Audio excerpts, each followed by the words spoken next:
Olá, está na hora de ficar bem informado em Libras.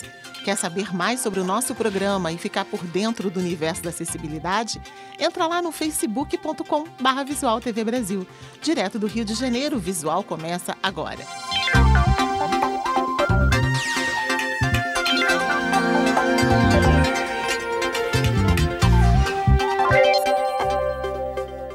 Química, física ou biologia sem mistério ou complicação. Há mais de 10 anos, um projeto da Universidade Federal do Vale do São Francisco torna o aprendizado da ciência uma tarefa divertida e prazerosa.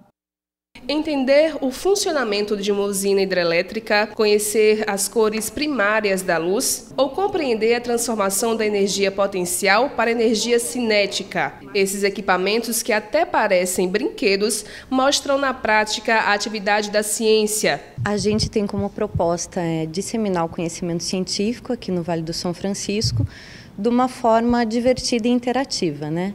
Então, a gente quer passar um pouco sobre ciências, sobre física, sobre biologia, de uma forma muito mais divertida do que é dada na teoria na escola. É uma oportunidade, que a gente oferece às escolas públicas, principalmente, que não têm laboratório de física, e terem acesso a isso.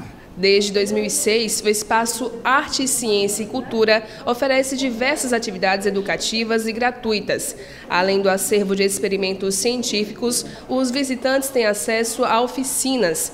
Os temas são diversos e vão desde explicações sobre o corpo humano, astronomia, química e física, à recente incluída aula sobre arqueologia. Essa daqui em particular, ela tem um título, A Origem do Homem, e a gente tenta explicar como se deu a origem do homem, segundo uma das teorias, sua origem na África. Escolas públicas ou privadas podem programar uma visita à unidade, que recebe cerca de 500 pessoas por mês. Os estudos que eu estou aprendendo aqui, eu já posso lembrar no ensino médio ou até na faculdade. Eu achei bem interessante, uma experiência nova.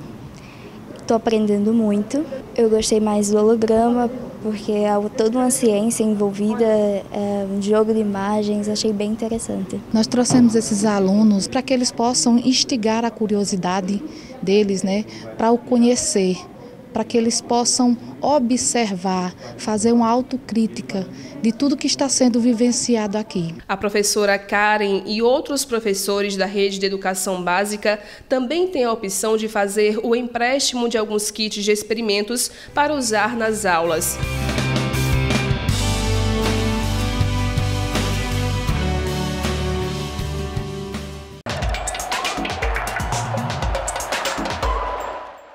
Campeonato Brasileiro, Copa do Brasil, Copa Libertadores e Copa Sul-Americana. Essas 4 competições simultâneas entram na reta final agora em setembro.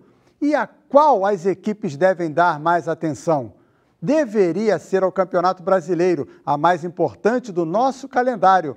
Mas com a grande vantagem do Corinthians na liderança, os outros prováveis candidatos ao título resolveram se dedicar aos outros torneios. E isso preocupa a CBF. O Brasileirão está esvaziado. E como o futebol é negócio, os dirigentes pensam o que podem fazer para recuperar o prestígio do nosso principal campeonato. A saída mais lógica seria mudar o calendário. Mas se os nossos clubes preferem lutar por uma vaga na Libertadores, em vez de disputarem um título nacional, pedir lógica parece ser algo um pouco difícil no nosso futebol. O governo de São Paulo fechou uma parceria inusitada com o Consulado Geral da Índia, oferecer aulas de yoga a policiais militares. Alongamento, respiração, força e equilíbrio. A aula de hoje é de yoga, uma prática milenar indiana que ajuda a promover bem-estar físico, mental e espiritual. O professor é o indiano Yogi Umesh Sharma, referência mundial em yoga. Até aí, tudo bem. Agora, o que chama a atenção é quem está fazendo a aula. Os alunos são 400 policiais militares de São Paulo. O Cabo Bejas achou difícil alguns movimentos, mas aprovou a iniciativa. Realmente um pouco complicado para quem nunca fez.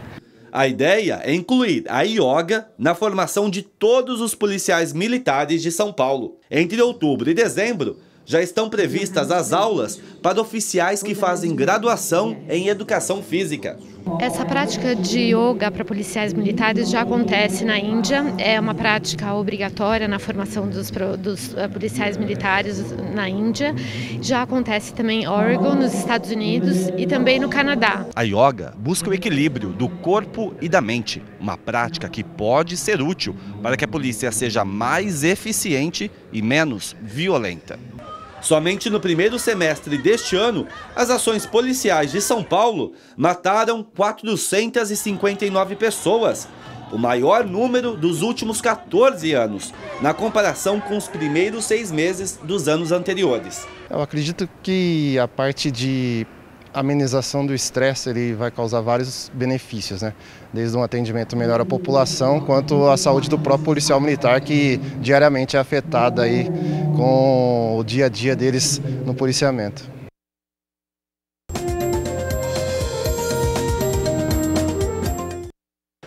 Na Itália, um terremoto no começo da semana, na ilha de Ischia, no sul do país, deixou ao menos 2 mortos e cerca de 40 feridos. O tremor teve a intensidade de 4 graus na escala Richter. A ilha de Ischia, de cerca de 50 mil habitantes, fica na chamada Costa Amalfitana. É uma das mais belas regiões da Itália, muito procurada nesta época de verão na Europa. Cerca de 2.600 pessoas ficaram desabrigadas. 3 crianças, entre elas um bebê de 7 meses, foram resgatadas dos escombros. Nos Estados Unidos, o presidente Donald Trump anunciou um reforço nas tropas no Afeganistão. Donald Trump abandonou as críticas da campanha contra a guerra no Afeganistão e decidiu enviar mais tropas para o país. No pronunciamento em rede nacional, Trump justificou o aumento da ofensiva para impedir que o Afeganistão se torne um refúgio para militantes de grupos extremistas como o Estado Islâmico. O conflito no Afeganistão começou depois dos atentados do 11 de setembro, quando George W. Bush decidiu invadir o Afeganistão. O objetivo era exterminar a Al-Qaeda e os campos de treinamento militares do regime talibã em território afegão. Desde a invasão ao Afeganistão, os Estados Unidos perderam cerca de 2.400 soldados. Quando saiu do governo, Barack Obama deixou 8.400 militares no território afegão.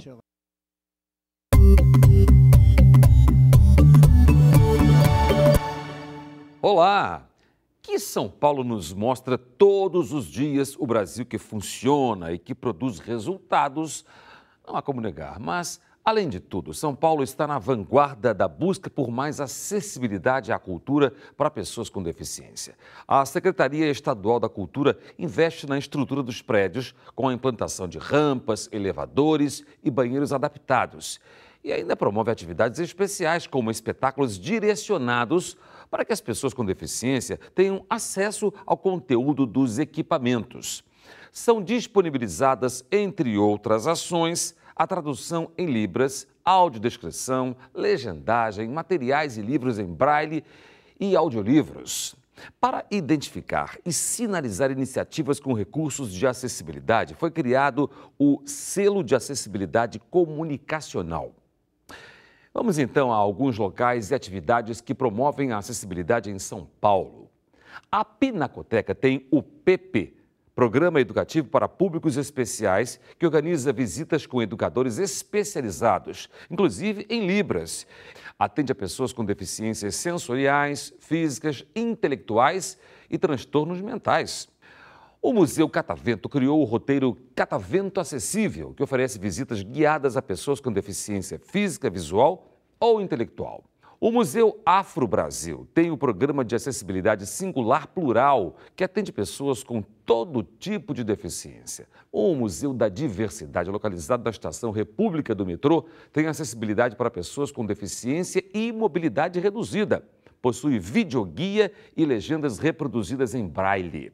Lembrando ainda que a São Paulo Companhia de Dança oferece desde 2013 o recurso de audiodescrição. Como a gente pode observar, há muito a ser feito, mas Um trabalho bacana está sendo realizado em São Paulo e que deveria servir de exemplo para outros estados, levando essa onda da acessibilidade para um número cada vez maior de pessoas. A cultura agradece e nós também, não é isso? Por hoje é só. Um abraço para você que acompanha o Visual e até a próxima. Um desfile de moda para pessoas com deficiência. A iniciativa propõe um novo olhar sobre as necessidades de vestuário para esse público, com peças funcionais e confortáveis adaptadas para vários tipos de necessidades.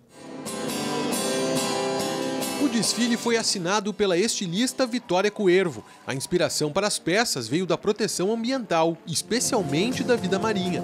As roupas são criações adaptadas para pessoas com necessidades especiais. Cada um dos modelos foi especialmente pensado para facilitar a vida desses consumidores. É importante, inclusive, para a autoestima dessas pessoas, sabe? Para a questão de trabalho também, e valorizar e se sentirem bem também. Então as roupas são adaptadas, elas têm alguns fechamentos estratégicos, são pensadas em uma pessoa que está de cadeira de roda, sentada. Para esta cadeirante que participou do desfile, a ideia dos modelos é inovadora e a indústria precisa se inspirar em iniciativas como esta. Existe uma necessidade, né, de um olhar para o deficiente, de todos os tipos. Então, é uma maneira de chamar a atenção, né?